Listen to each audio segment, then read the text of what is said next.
Je vais utiliser le terme démence et état démentiel et j'aimerais définir ces deux mots, puisque je vais les utiliser à plusieurs reprises dans ce qui va suivre. Alors, le mot démence, il est clair que ça fait référence à une maladie. Ça ne fait pas du tout référence, le mot démence, à un état. Et il y a de nombreuses maladies qui sont considérées comme des démences. Pourquoi?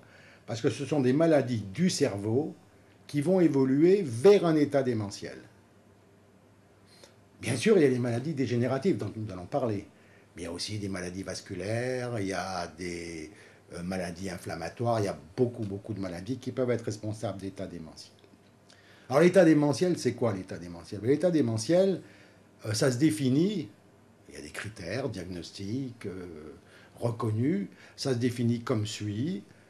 C'est l'association de troubles de l'esprit, troubles cognitifs, des fonctions cognitives, de la mémoire, du langage, du savoir-faire les gestes, de la pensée. Et puis, après ces troubles de l'esprit, vont apparaître des troubles de la conscience de l'esprit. C'est-à-dire que j'ai des troubles cognitifs, plus des troubles de la conscience de mon état mental, donc des troubles de la conscience de mon état cognitif. Et ça, c'est un distinguo à bien faire. Troubles cognitifs sans troubles de la conscience et troubles cognitifs avec troubles de la conscience. C'est très important parce que dans le premier cas, j'ai des troubles cognitifs sans troubles de conscience, je vais avoir besoin des autres pour vivre. Du fait de mes troubles cognitifs, je vais avoir besoin des autres. Je vais avoir une atteinte de ce qu'on appelle souvent l'autonomie d'exécution, l'autonomie exécutionnelle. Mais j'ai gardé mon autonomie décisionnelle. C'est-à-dire, je sais, je suis conscient de mes déficits et je vais demander de l'aide pour accomplir les actes de la vie quotidienne. Il n'en est pas du tout de même quand j'ai des troubles de la conscience, parce que là, j'ai une atteinte de mon autonomie décisionnelle. Je ne suis plus capable, n'étant pas conscient d'être malade, de prendre des décisions adaptées à la vie de tous les jours et adaptées à la société. Donc, démence, maladie, état démentiel, comme son nom l'indique, c'est un état, c'est une association de symptômes. Être dément, c'est évidemment être victime d'un état démentiel, mais à mon sens, c'est être victime d'un état démentiel avec trouble de la conscience des troubles. Alors la maladie d'Alzheimer, qu'est-ce qu'on nous apprend sur la maladie d'Alzheimer? On nous apprend que, ce qu'on apprend aux étudiants, que c'est une démence dégénérative, donc une maladie, je le répète, dégénérative du cerveau, et en particulier du cortex cérébral, qui est due à l'accumulation de protéines anormales dans le cortex, et qui va évoluer toujours vers un état démentiel et vers la mort.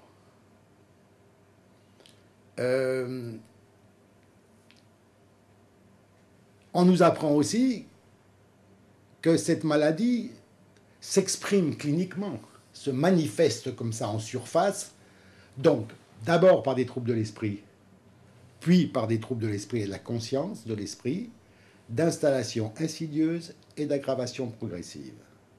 Voilà ce qu'on nous apprend sur la maladie d'Alzheimer. Maintenant, un peu d'historique pour comprendre pourquoi aujourd'hui on assiste à une surutilisation, mais une énorme surutilisation de l'éponyme maladie d'Alzheimer. Jusqu'aux années 70-80, ça c'est bien connu, le terme de maladie d'Alzheimer s'appliquait à une maladie cérébrale dégénérative du sujet relativement jeune. Et la maladie d'Alzheimer était classée dans les démences préséniles. Et puis, à côté des démences préséniles, qui étaient rares, la maladie d'Alzheimer, c'était rare, avant les années 70-80, et depuis, et à côté des démences préséniles, il y avait les démences séniles qui, elles, étaient fréquentes. Parce que les états démentiels du sujet âgé, c'est fréquent depuis toujours, c'est bien classique ça. Mais dans ces démences séniles, on distinguait des démences séniles pures, donc des démences dégénératives pures, vraisemblablement des maladies d'Alzheimer, et puis des démences vasculaires et surtout des démences mixtes. Après les années 80, on peut schématiser et dire, oui, on peut schématiser en disant, on n'a plus utilisé le terme de démence sénile. Et toutes les... Et donc la grande... Et on a surutilisé le terme maladie d'Alzheimer. On n'utilisait plus le terme démence sénile, et on allait utiliser le terme maladie d'Alzheimer pour les démences préséniles, qui étaient les maladies d'Alzheimer, et pour la grande majorité des démences séniles. Et pourquoi parce que les lésions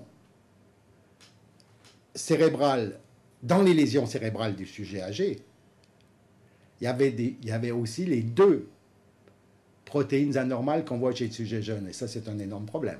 Il y avait des plaques séniles et des dégénérescences neurofibrillaires. La question est, est-ce que c'est une bonne chose de tout qualifier de maladie d'Alzheimer? Ça peut avoir des conséquences très très embêtantes pour les enquêtes épidémiologiques, pour la vision qu'on a de la maladie d'Alzheimer, et pour cette vision très négative qu'on a de la vision de la maladie d'Alzheimer. C'est-à-dire pour éviter d'utiliser le terme démence et sénile, par peur, je pense, de la folie, par peur du vieillissement, de la sénilité et par peur de la mort, on a mis un mot, maladie d'Alzheimer, mais je ne suis pas sûr qu'on ait eu raison d'utiliser ce mot maladie d'Alzheimer. Et je pense qu'il faudrait aujourd'hui peut-être, et on en arrivera là, je pense, un de ces jours, utiliser le terme maladie d'Alzheimer et syndrome Alzheimer. Et revenir, accomplir presque une vraie révolution. C'est presque revenir à la case départ. C'est presque revenir à ce qu'on disait avant les années 70-80, c'est-à-dire des maladies d'Alzheimer, certes, chez le jeune, on en dira quelques mots tout à l'heure, et chez le sujet âgé, mais à côté des maladies d'Alzheimer, beaucoup d'états démentiels qui sont le fait d'autres processus pathologiques, ou du processus pathologique dégénératif associé à d'autres processus pathologiques. Des termes encore qui sont à mon sens très très mal utilisés aujourd'hui, c'est celui de prévention de la maladie d'Alzheimer. Vous savez qu'on parle beaucoup de prévention, la maladie d'Alzheimer, ça peut se prévenir. Non, on ne peut pas prévenir la maladie d'Alzheimer. Je ne vois pas comment on peut prévenir la maladie d'Alzheimer, comment on peut prévenir aujourd'hui, on pourra peut-être le faire demain, le dépôt de protéines anormales dans le cerveau. Ce qu'on peut prévenir par contre, c'est l'incidence des états démentiels du sujet âgé. Et ça, c'est très très important à prendre en compte. Et d'ailleurs, qu'est-ce qu'on nous propose comme procédé pour prévenir ces états démentiels? On nous propose de bien régler les facteurs de risque vasculaire, le diabète, l'hypertension, l'hypercholestérolémie, l'obésité, la sédentarité. C'est très très important. Et commencer très jeune à bien prendre en compte ces facteurs de risque vasculaire. Première chose donc, les facteurs de risque vasculaire. Et qu'est-ce qu'on nous propose encore comme prévention? Ça, je trouve ça très intéressant. On nous propose l'exercice mental. On nous dit, c'est très important de continuer, de ne pas s'arrêter, de continuer à penser, de continuer à apprendre des choses nouvelles, de continuer à essayer de trouver des algorithmes nouveaux pour résoudre un problème nouveau, faire des choses nouvelles. Parce que ce faisant, on crée de nouvelles synapses. On peut dire qu'on crée du cerveau. On enrichit sa réserve cognitive. Et lorsque la maladie, le processus pathologique, quel qu'il soit, va arriver, eh bien, on résistera mieux pendant plus longtemps aux conséquences du processus pathologique parce qu'on aura une réserve cognitive conséquente. Donc, la prévention de la maladie d'Alzheimer, c'est en fait, on pourrait dire pour simplifier un peu, la prévention des lésions vasculaires et la prévention des conséquences du vieillissement cérébral. et pas de la prévention de la maladie d'Alzheimer. La réflexion, la pensée sur la pensée n'est pas très valorisée aujourd'hui. Il faut faire aujourd'hui. Il faut acheter et faire. C'est vrai que ces modes de vie actuels peuvent représenter quand même des choses un peu négatives pour le futur, parce que c'est pour ça que beaucoup de personnes reviennent quand même à l'idée que continuer à faire travailler son cerveau, continuer à penser la pensée, continuer à s'occuper des autres, à avoir un peu mal aux autres. Vous voyez, être dans une relation très positive avec l'autre, tirer profit de la joie qu'on apporte à l'autre. Moi, je pense que ça, c'est tout à fait fondamental pour enrichir sa réserve cognitive. Personnellement, c'est ce que je dis aux patients. Je leur dis pas d'ailleurs toujours, ils ont une maladie d'Alzheimer parce que j'en savais rien. Quand je vois un patient un peu âgé qui commence à avoir des troubles cognitifs, je pense bien sûr à syndrome Alzheimer, comme on l'a défini il y a quelques secondes. Mais c'est pas du tout désespéré, il y a des choses à faire. C'est pour ça que je pense que, vous voyez, surutiliser le terme de maladie d'Alzheimer n'est pas une bonne chose. Parce que c'est vrai qu'aujourd'hui, la maladie d'Alzheimer, on ne peut pas la prévenir. Et on ne peut pas la traiter. Quelques mots sur la maladie. Il n'y a pas de traitement de la maladie d'Alzheimer. Peut-être, pour terminer,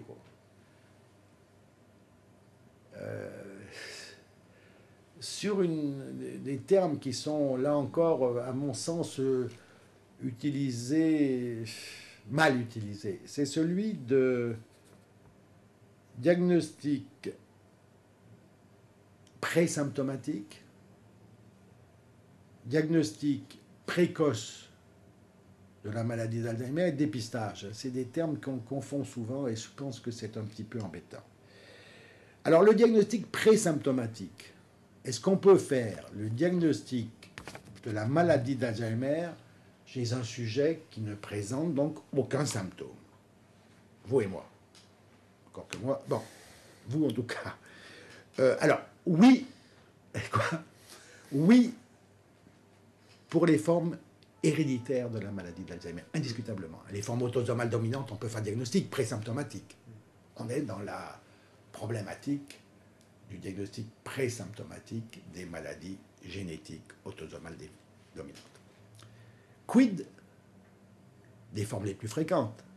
Les formes sporadiques. Est-ce qu'on peut faire le diagnostic présymptomatique des formes sporadiques? Alors, je ne répondrai pas vraiment. Pas vraiment. Mais il y a quand même des recherches très intéressantes là-dessus. Très intéressantes, parce que c'est sûr que faire le diagnostic présymptomatique d'une maladie, quand il y aura un traitement de cette maladie, c'est à ce stade-là qu'il faudra le faire. Alors qu'est-ce que c'est que ces recherches sur le diagnostic présymptomatique des formes sporadiques? Eh bien, il y a la recherche qui concerne les facteurs de susceptibilité génétique. Et là, il y a vraiment, vraiment beaucoup de nouvelles données. Les équipes françaises sont bien placées dans la course à la recherche des facteurs de susceptibilité génétique. Il y a la recherche biologique, les dosages des protéines anormales dans le liquide céphalorachidien, et demain, je pense, dans le sang, dosage des protéines amyloïdes et des protéines tau hyperphosphorylées. Et puis, il y a toute la neuroimagerie qui vise à objectiver les dépôts amyloïdes. Donc ça, c'est vraiment des recherches intéressantes. Mais on est vraiment dans le domaine de la recherche. Et il ne faut pas laisser passer le message qu'on peut faire ce diagnostic présymptomatique qui coûte très cher, qui implique beaucoup d'examens paracliniques et dont l'intérêt est très discutable, parce qu'aujourd'hui, faire le diagnostic présymptomatique de la maladie d'Alzheimer, ça n'a pas un intérêt pour le sujet chez lequel on va apporter le diagnostic. Il n'y a pas de traitement de la maladie. Non, mais c'est un argument suffisant, la recherche. Ah, complètement. Mais c'est très important ce que vous posez, parce que justement, c'est très important. C'est-à-dire que, et je voudrais, c'est ça, bien préciser ce que vous venez de dire, parce que c'est pas parce qu'on est dans le domaine de la recherche qu'il faut démolir la notion de diagnostic présymptomatique des formes sporadiques de la maladie d'Alzheimer. C'est du domaine de la recherche et c'est du domaine qui doit donc impliquer le citoyen. Et là, si vous voulez, on a un certain devoir vis-à-vis justement de la maladie d'Alzheimer et de la recherche de la maladie d'Alzheimer. On a besoin de... Enfin, la recherche a besoin de sujets sains. La recherche a besoin de sujets qui commencent à avoir quelques symptômes de la maladie au tout début. Et le citoyen a certes le droit à une bonne recherche, ça, mais il a aussi peut-être le devoir de participer aux recherches sur la maladie d'Alzheimer. Si on regarde les progrès qui ont été faits dans certains domaines, je parle là par exemple du domaine de l'hypertension, grâce à l'implication des citoyens, ou des groupes de citoyens, des médecins, etc., où il y a eu plusieurs groupes qui ont été comme ça, qui ont accepté de participer à une recherche sans en avoir un bénéfice direct aucun, n'est-ce pas? Et que ça a permis quand même des progrès très considérables dans le domaine de l'hypertension et dans bien d'autres domaines. Je pense que pour la maladie d'Alzheimer, ça va être un peu la même chose, mais il ne faut pas tromper le citoyen. On est dans le domaine de la recherche. On n'est pas dans le domaine de la clinique quotidienne. Oui, mais vous savez, je crois que je suis entièrement d'accord avec ce que vous dites, mais il y a en plus, enfin, on pourrait enfoncer le clou en disant que c'est une chance. C'est-à-dire que là, au moins, on peut être réintégré à une logique un peu dans le temps, ne plus être jetable, enfin je veux dire, dans une espèce mais même en tant que personne. Vous voyez ce que je veux dire? Vraiment se réinscrire dans une chaîne avec les gens qui étaient avant nous, les gens qui seront après, être dans ce modèle-là, qui est un modèle moral aussi, d'une certaine manière, etc. etc. Quoi. Ah bon. Et donc, être content de se dire, c'est grâce à moi aussi que bah voilà, mes enfants, mes petits-enfants n'auront pas... Oui, je vous entends très Parce bien. qu'on n'est pas dans une société comme ça. C'est une chance de ce point de vue-là. Hein. Je vous entends très bien et je crois que quand quelqu'un vient nous voir et qu'il veut savoir s'il a une maladie d'Alzheimer, parce que quelqu'un dans sa famille a eu la maladie d'Alzheimer, ou parce qu'il commence à présenter un peu des troubles de mémoire, des petits troubles, ce qu'il faut lui proposer, c'est d'entrer dans une cohorte, d'entrer dans une dynamique de recherche. Bien lui dire qu'on est dans le domaine de la recherche. Bien lui dire que tous les frais que va occasionner cette recherche sont pris en charge par la recherche et pas par l'assurance maladie. Et que de ce fait, il sera suivi très régulièrement, jusqu'à sa mort, s'il le désire. Ça me paraît tout à fait fondamental, parce que comme vous le disiez, le sujet peut voir ça de façon extrêmement positive. Alors vieillir, c'est très dangereux pour tout, et pour le cerveau aussi. C'est dangereux pour la peau, il suffit de regarder la peau d'un sujet âgé, hein. C'est vite vu. C'est dangereux pour tout. Puis c'est dangereux parce que, en vivant plus longtemps, on augmente son risque d'avoir un accident vasculaire, puis 2, puis 3, etc. D'accord? Il y a des facteurs de risque. Mais, attention, ces facteurs de risque, en particulier vasculaires, on peut les prévenir. voyez, il faut être très positif. Oui, la maladie d'Alzheimer existe, mais c'est peut-être beaucoup moins fréquent qu'on veut bien le dire. Ce qu'il existe surtout, c'est des états démentiels qui sont liés à différents processus pathologiques qu'on peut vraisemblablement prévenir. Donc vous voyez, c'est un discours beaucoup plus positif que de dire vous avez la maladie d'Alzheimer. Et vous ne pensez pas qu'on aurait pu arriver au même résultat par un autre biais qui aurait été il y a des raisons objectives qu'on peut prévenir. Voilà ce que ça veut dire aussi, hein, sur la façon de vivre, la façon Et donc, justement, repenser sa façon de vivre, donc peut-être repenser sa façon de se soigner, et donc repenser la façon de la prise en... Donc ce qu'on est en train de faire avec la maladie d'Alzheimer. Hein. Mais exactement, justement, on n'aurait pas pu le faire par ce biais-là. Exactement ce qu'on est en train de faire actuellement. C'est ça. C'est de repenser le vieillir. Il y a beaucoup de choses sur le vieillir. Repenser le vieillir. Voyez, penser le naître, il y a eu beaucoup de choses de faire. Penser le grandir, mais il faut aussi penser le vieillir, puis penser le mourir aussi. Attendez. Il faut penser le mourir. Il faut penser le vivre, le mourir. Oui. Le vivre, le vieillir, et le vivre, le mourir. Moi, je crois que c'est fondamental. Et penser le vivre, le vieillir, c'est ça dont on parle. Hein? Penser le vivre, le vieillir, c'est, je crois quand même, faire attention à certaines choses. Et puis continuer, ça c'est fondamental, fondamental, continuer à faire fonctionner sa machine cérébrale. Faire fonctionner sa machine cérébrale en s'impliquant beaucoup dans les autres, dans la société, en continuant, malgré le grand âge, à apprendre des choses nouvelles, à vouloir apporter de l'aide aux autres. Vous voyez, je crois que c'est très très important ça pour mieux vivre notre vieillir, quoi.